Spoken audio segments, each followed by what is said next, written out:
Hello friends, this is Shashank Agarwal और आज हम आपके सामने लाए हैं तृतीय अध्याय ऋतुचर्या अध्याय। देखिए, अब तक हम 2 अध्याय कंप्लीट कर चुके हैं। प्रथम अध्याय आयुष्कामी अध्याय, द्वितीय अध्याय दिनचर्या अध्याय।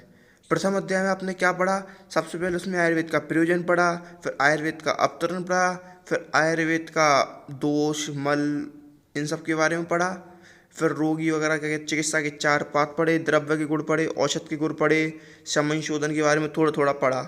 इसके बाद आप द्वितीय अध्याय में क्या पढ़ा आपने? दिनचर्या अध्याय में कि कब उठना चाहिए, फिर उठकर शौच आदि विधि, दत्वन आदि विधि, अव्यंग, व्यायाम, ये सब उसमें आपने किसमें पढ़ा? दिनचर्या में। फिर अब आप आए हैं ऋतुचर्या में।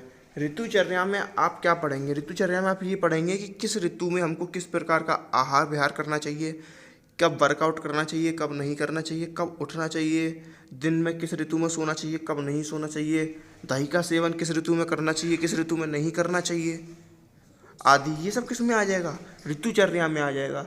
तो देखिए, ऋतुचर्या काफ़ी लोगों को तो पता भी नहीं होगा कि 6 ऋतुएँ होती हैं एक साल में, और उन 6 ऋतुओं में 12 माह होते हैं। यानी कि एक ऋतु में 2 माह हुए कि नहीं हुए? अगर बात करूं ऋतुओं की, तो एक साल में कितनी ऋतुएं हैं? 6। और कितने माह हैं? 12। तो एक ऋतु में 2 माह का समावेश हो जाता है। काफ़ी लोग आप सोच रहे होंगे ये क्या ऋतु वगैरह, हम तो जनवरी फरवरी हमने तो सुने ही नहीं है, क्या महीने वगैरह हिंदी महीने। देखिए, तो अब शुरू करते हैं। ऋतुओं की बात करें तो 6 ऋतुएं बताई गई हैं। कौन कौन सी? शिशिर, बसंत, ग्रीष्म, वर्षा, शरद, हेमंत। आपको इसी सीक्वेंस में याद रखना है। शिशिर, बसंत, ग्रीष्म, वर्षा, शरद, हेमंत। अब देखिए, एक ऋतु में 2 माह का समावेश हो जाता है। तो सबसे पहले शिशिर ऋतु है। शिशिर ऋतु में माघ फागुन, बसंत ऋतु में चैत बैसाख, जेठ आषाढ़ किस में आएगा? ग्रीष्म में, सावन भादो वर्षा में, अश्विन कार्तिकेय शरद में, मार्गशीर्ष फूस हेमंत ऋतु में। अगर अब की बात करें तो अब कौन सी ऋतु चल रही है? अब चल रही है बसंत ऋतु। बसंत ऋतु का भी कौन सा माह चल रहा है? चैत माह। चैत खत्म होने वाला है। आज चैत 2 दिन बाद खत्म हो जाएगा। चैत के बाद बैसाख लग जाएगा। तो आपको ये सब प्रैक्टिकल चीज़ें हैं कि आपको ये पता होनी चाहिए कौन सी ऋतु चल रही है। आप कहेंगे इससे क्या मतलब निकल रहा है? भाई, मतलब निकल रहा है ना। अभी हम ये भी पढ़ेंगे कि बसंत ऋतु में कफ का प्रकोप होता है। इसी वजह से आप देख रहे हैं कि ये चलो कोरोना तो हैवी हो ही रहा है, इसके अलावा लोगों को खांसी, जुकाम, बुखार, कफ, ये प्रॉब्लम ज़्यादा हो रही है। क्यों? क्योंकि ये कफ का काल है, इसमें कफ का कोप होता है। बसंत के बाद कौन सी ऋतु आएगी? ग्रीष्म। तो धीरे धीरे क्या होगा? कफ शांत हो जाएगा। 1 महीना जैसे बैसाख थोड़ा सा गुजरेगा, तो इसके बाद देखोगे आप खांसी जुकाम लोगों को कम होने लग जाएगा। क्योंकि ये क्या है? कफ का काल है। इसमें गले का बैठना, खांसी जुकाम, ये सब कॉमन है। इसलिए हर किसी को कोरोना ना समझे। देखिए, जो शुरू की 3 ऋतुएं हैं, शिशिर, बसंत और ग्रीष्म, इन 3 ऋतुओं में कितने माह आ जाएंगे? 6 माह आ जाएंगे ना। इन 3 ऋतु में 6 माह आ जाएंगे। एक ऋतु में 2, तो 3 में 6 आ जाएंगे। और इनका नाम क्या दिया गया है इन 3 ऋतुओं का? उत्तरायण काल। क्या काल? उत्तरायण काल भी बोलते हैं, आदान काल भी बोलते हैं, अग्निकाल भी बोलते हैं। क्यों बोलते हैं ये समझ लेते हैं। देखिए, इस ऋतु में क्या होता है? जो सूर्य होता है, इसका मूवमेंट किसकी तरफ हो जाता है? उत्तर की तरफ हो जाता है, उत्तर दिशा की ओर होता है।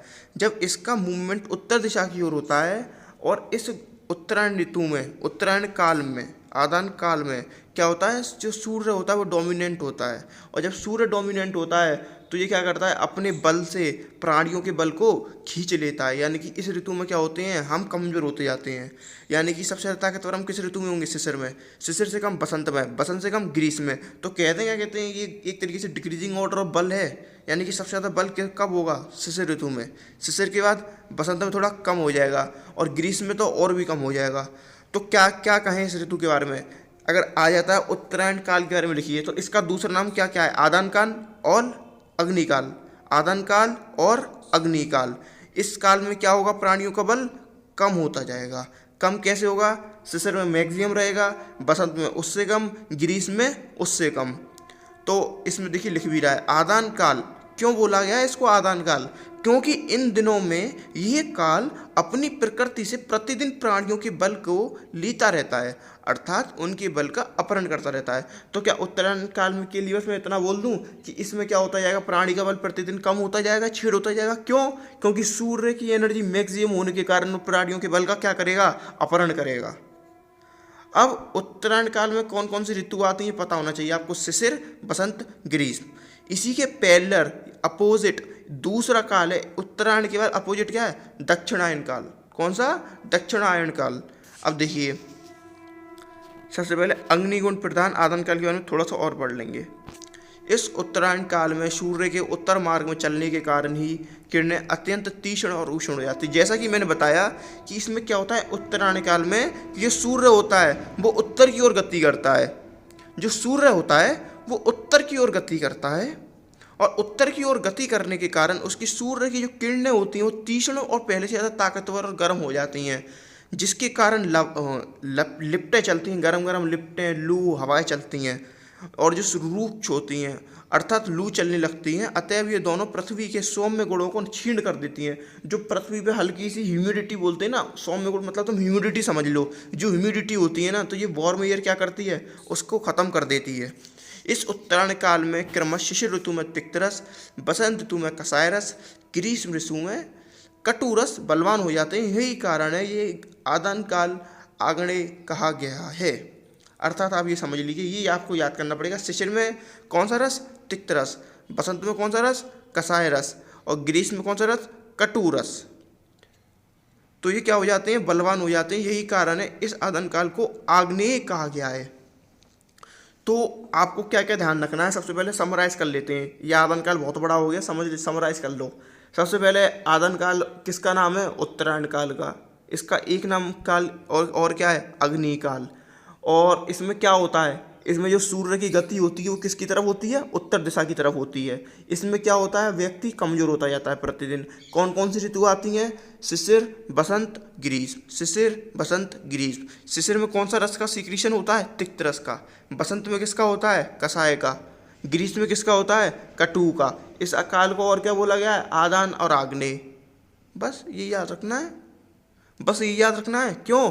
क्योंकि इसमें सूर्य ताकतवर हो गया, उसकी किरणें क्या हो गई, पहले से ज़्यादा उष्ण और तीव्र हो गई, तो जिसकी वजह से क्या होगी, पृथ्वी के सौम्य गुण का विनाश हो जाएगा। ठीक है, इतना हो गया। अब आगे बढ़ते हैं, विसर्ग काल, दक्षिणायन काल। इसमें क्या होता है, इसमें जो चंद्रमा हो जाता है, जो चांद होता है, वो डोमिनेंट हो जाता है, जिसके कारण वो अपने सौम्य गुण होने के कारण, जिसमें सौम्य गुण होने के कारण वो क्या करता है, प्राणियों का तर्पण करता है, अर्थात उनको न्यूट्रिशन देता है, जिसकी वजह से उनका बल दिन प्रतिदिन बढ़ता जाता है। देखिए हमने 6 ऋतु पढ़ी, शिशिर, बसंत, ग्रीष्म, वर्षा, शरद, हेमंत। जो शुरू की 3 है वो आती हैं उत्तरायण में, और जो लास्ट की 3 है वो आती हैं दक्षिणायन में। तो अब शुरू की 3 की तो हमने बात कर ली, किस में आ गई, उत्तरायण में। अब लास्ट की 3 किस में आएंगी, दक्षिणायन में। कौन सी, वर्षा, शरद और हेमंत। तो मैं कह दूं सबसे कम बल वर्षा में होगा, फिर शरद में उससे ज़्यादा होगा, और हेमंत में इसमें मैक्सिमम होगा। क्यों? क्योंकि ये असेंडिंग ऑर्डर में हो गया ना। जब बल प्रतिदिन बढ़ रहा है तो वर्षा में सबसे कम बढ़ेगा, फिर उसके बाद धीरे धीरे बढ़ते बढ़ते बढ़ते बढ़ते कब तक, हेमंत तक मैक्सिमम पहुंच जाएगा। ठीक है, अब देखिए इसमें क्या लिख रहा है, वर्षा आदि 3 ऋतुओं तक दक्षिणायन है, और ये विसर्ग काल कहलाता है क्योंकि इसमें बल का विसर्ग होता है। ये तो हम बहुत पहले ही पढ़ चुकी है। विसर्ग काल परिचय, इसमें चंद्रमा बलवान होता है, सूर्य का तेज कम हो जाता है, बादल, वृष्टि और शीत वायु से भूमि का तप शांत हो जाता है। जब कॉमन सी बात है, जब चंद्रमा ज़्यादा बलवान हो जाएगा तो अपने सौम्य गुण के कारण जो पृथ्वी पे गर्मी है उसको नाश कर देगा, उसका नाश कर देगा, जिसकी वजह से उसमें सौम्य गुण की वृद्धि होगी, जिसकी वजह से प्राणियों का तर्पण होगा। इसलिए इस कांड को क्रमश अम्ल, लवण और मधुर। अब इसमें अम्ल, मधुर, लवण और मधुर, उधर कौन कौन से थे, तिक्त, कसाय और कटु। इधर अम्ल, लवण और मधुर, ये स्निग्ध एवं बलवान रस उत्पन्न होते हैं। ठीक है, अब बल का चय अपचय, अर्थात किस ऋतु में बल मैक्सिमम होगा, किस में मिनिमम होगा, किस में मिनिमम होगा और किस में मीडियम होगा, ये सब किस में आ जाएगा, इसमें बल का चय अपचय। तो मैक्सिमम की बात करें तो मैक्सिमम अगर शीत ऋतु में होता है बल, हमारी शरीर में सबसे ज़्यादा बल कब होता है, शीत ऋतु में। हेमंत और शिशिर में मनुष्य का बल श्रेष्ठ होता है, वर्षा और ग्रीष्म में अल्प होता है, और शेष शरद और वसंत में मध्यम यानी कि मीडियम होता है। तो अगर आपसे पूछे सबसे ज़्यादा बल कब होगा, तो 2 ऋतु में, हेमंत और शिशिर। किस किस में? हेमंत और शिशिर। और इन दोनों में भी पूछें तो क्या लिखोगे आप? शिशिर। ठीक है। मैक्सिमम बल किस में होता है? हेमंत और शिशिर में। और मीडियम किस में होता है? मीडियम पूछ रहा हूँ, शरद और वसंत में। और सबसे कम वर्षा और ग्रीष्म में। अरे आप खुद ही देख लो, शिशिर, वसंत, ग्रीष्म, इसमें घटता घटता आ रहा है। तो सबसे मैक्सिमम किस में था? शिशिर में। शिशिर के बाद वसंत में कम हुआ और ग्रीष्म में सबसे कम हो गया। तो अभी उत्तरायण काल में चल रहे हैं हम। उत्तरायण काल के अलावा बसंत ऋतु में चल रहे हैं। बसंत ऋतु के अलावा चैत माह में चल रहे हैं। ये सब आपको पता होना चाहिए। ठीक है, अब यहाँ तक हो गया। अब देखिए, अब हेमंत ऋतु चल रहा है, स्टार्ट करना है हमको। चलिए, अभी तो समय है। तो देखिए, हेमंत ऋतु चल रहा है। अब मैंने बताया, जो हेमंत ऋतु चल रहा है ये शीत ऋतु चल रहा है। हेमंत के कौन कौन से माह थे, ये चलो समराइज कर लो आप अपने मन में, क्योंकि इन्हीं से काम बनेगा। ठीक है, चलिए शुरू करते हैं। बलवान पुरुष में शीत के कारण अवरुद्ध हो जाने से, ऊष्मा की बाहर ना निकलने से जठराग्नि प्रदीप्त हो जाती है। वह जठराग्नि थोड़ी ईंधन होने पर भी वायु के द्वारा प्रेरित होने पर धातुओं का परिपाक करती है। इसलिए हेमंत काल में मधुर, अम्ल, लवण रसों का सेवन करते रहना चाहिए। अर्थात जैसे कि क्या हुआ, मैंने बताया कि इसमें क्या हो जाएगा, बल मैक्सिमम हो जाएगा। जब बल मैक्सिमम हो जाएगा, बल देखिए, बल का कनेक्शन आप जठराग्नि से लगा सकते हैं। जिस व्यक्ति की जठराग्नि जितनी ज़्यादा मैक्सिमम होगी, उसकी बॉडी में उतना ज़्यादा ही बल होगा। किसी को भूख ही नहीं लग रही तो क्या बल होगा? अगर भूख नहीं लग रही तो जो खाएगा वो शरीर को नहीं लगेगा। जब शरीर को वो चीज़ नहीं लग पाएगी तो क्या वर्कआउट, क्या एक्सरसाइज और क्या शरीर का बल होगा? तो इस वजह से जब भी शरीर की जठराग्नि पर प्रभाव पड़ता है तो शरीर के बल पर भी प्रभाव पड़ता है। तो जब भी क्या होगा, शीत ऋतु की बात करें, हेमंत ऋतु की बात करें, तो क्या होगा, जब भी शीत ज़्यादा पड़ेगी तो क्या होगा, शीत के कारण जो हमारे शरीर के स्रोतस हैं, स्रोतस हम रचना में पढ़ेंगे, जो हमारे शरीर के स्रोतस हैं वो अवरुद्ध हो जाएंगे और जो शीत है वो अंदर रुक जाएगी। जिसके कारण क्या होगा, हमारे शरीर के अंदर से ऊष्मा ना निकलवाने के कारण, क्योंकि जो हमारे स्रोतस हैं वो किससे ब्लॉक हो गए? शीत से ब्लॉक हो गए। तो क्या हमारे अंदर जो ऊष्मा बंद है जठराग्नि की, क्या वो बाहर निकल पाएगी? नहीं निकल पाएगी। जिसके कारण क्या होगा, हमारी जठराग्नि प्रबल हो जाएगी। अब जठराग्नि प्रबल हो जाएगी तो क्या होगी, भूख ज़्यादा लगेगी। अगर भूख लग रही है और अगर आपने नहीं खाया तो क्या करेगी, वो जठराग्नि वायु से प्रेरित होकर अन्य धातुओं का क्षय करेगी। अर्थात कभी भी शीत ऋतु में भूखे ना रहें, नाश्ता जरूर करें। इसका क्या अर्थात है, अगर आपको भूख लग रही है, आप खाना नहीं खा रहे, तो जठराग्नि तो है ना पेट में, वो तो कंटिन्यू जल रही है। जैसे क्या कहते हैं, जिस प्रकार अगर अग्नि जल रही है और अगर उसको लकड़ी ना दी जाए तो वो आसपास की वस्तुओं को जलाना स्टार्ट कर देती है, उसी प्रकार अगर हमारे पेट में जठराग्नि है, अगर हम उसको आहार रूपी भोजन नहीं देंगे, अगर हम उसको आहार रूपी ईंधन नहीं देंगे, तो वो क्या करेगी, धातुओं को चलाना शुरू कर देगी। अब जब धातुओं को चलाना शुरू कर देगी वो, तो क्या होगा, उसका क्षय होगा। जब उसका क्षय होगा तो क्या होगा, मधुर, अम्ल और लवण रसों का सेवन करना चाहिए इसमें। क्योंकि ये रस क्या है, बलवर्धक है। इन्हें खाने से क्या होगी, बल की वृद्धि होगी। प्रातःकाल के कर्तव्य। अब इन ऋतु में क्या करना चाहिए, देखिए, आपने देखा होगा जो जाड़े होते हैं, ठंड होती हैं, उसमें क्या होता है, रात्रि लंबी होती है दिन से, दिन जल्दी छुप जाता है। तो रात्रियों के लंबे होने से भूखा होते हुए भी प्रातः काल में ही शौच आदि प्रथम कर ले, आवश्यक कार्य संपूर्ण कर लेने के बाद तेल आदि से अभ्यंग करना। ये क्या है, दिनचर्या में बताया गया था कि उठ के शौच आदि के बाद अभ्यंग वगैरह करो, सिर पर तेल लगाना, वे मर्दन वगैरह करना, वर्कआउट के बाद मल्लों के साथ कुश्ती करना, युक्ति पूर्वक पाँव से मर्दन से पीछे से करें। ठीक है, ये सब किस में पढ़ा हमने, दिनचर्या में पढ़ा था। अब देखिए इसमें क्या मेनली क्या बताया गया, इसमें रात्रियों के लंबी होने से भूखा होते हुए भी, तो मतलब रात्रि कैसी होती है, लंबी होती हैं। तो इसमें भोजन वगैरह सुबह उठने की विधि बताई जाएगी आगे।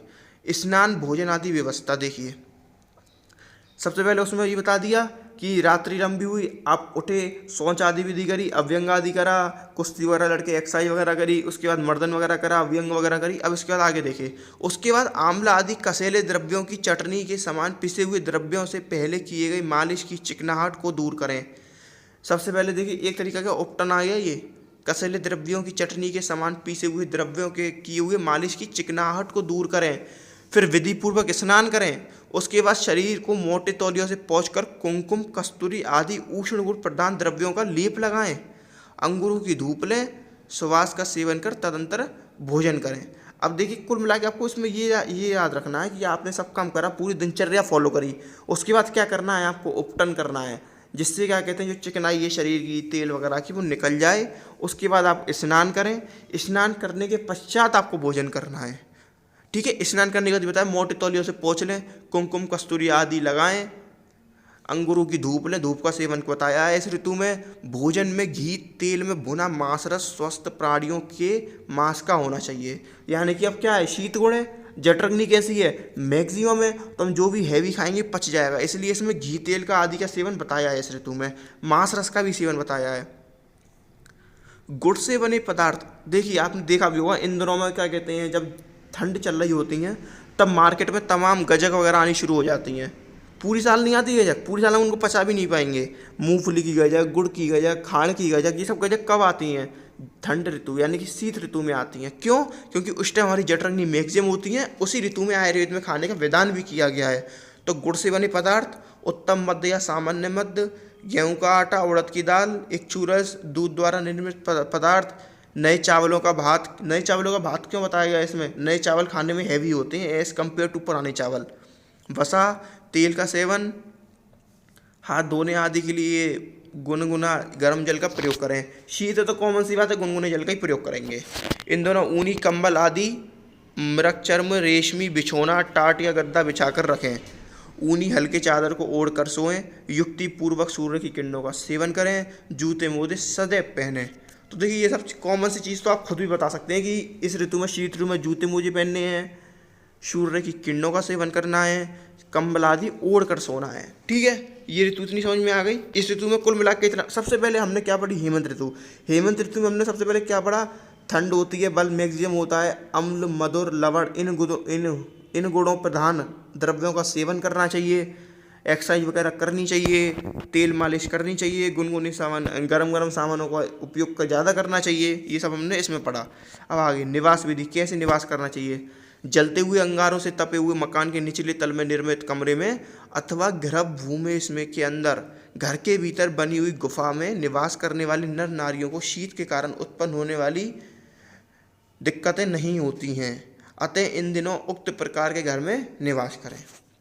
तो यहाँ तक समझ में आया। सबसे पहले हमने उत्तरायण दक्षिणायन पढ़ा, 6 ऋतुएं पढ़ी, 12 माह पढ़े, इनके नाम आपको पता होने चाहिए। ठीक है, आज आपको घर पर क्या करना है, सबसे पहले इन 6 ऋतुओं के नाम, 12 माहों के नाम आपको याद होने चाहिए। ये भी याद होने चाहिए किस ऋतु में कौन से माह आते हैं।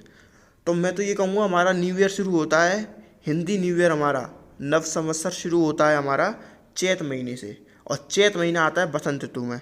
तो बस यहीं से स्टार्ट करने का नंबर लगा दें, यहीं से स्टार्ट करने का नंबर लगा दें, आपको ईजिली याद हो जाएगा। मैं वो ट्रिक बताऊंगा आपको जिससे ईजिली याद हो। तो सबसे पहले इतना याद रखने से आपको ये भी याद हो जाएगा कि चैत महीने से नव संवत्सर स्टार्ट होता है, और चैत महीना किस में आता है, बसंत ऋतु में आता है। तो आप यहीं से याद करने के प्रारंभ लगा दें। तो आपका आज का होमवर्क रहेगा 6 ऋतुओं को याद करके लाना, 12 माहों को याद करना, उत्तरायण दक्षिणायन में कौन कौन सी ऋतु आती हैं ये याद करना, किस में कौन सा रस का सीक्रेशन होता है ये याद करना। इसके बाद आज हमने क्या पढ़ी, हेमंत ऋतु। हेमंत ऋतु के बारे में पढ़ना बुक से।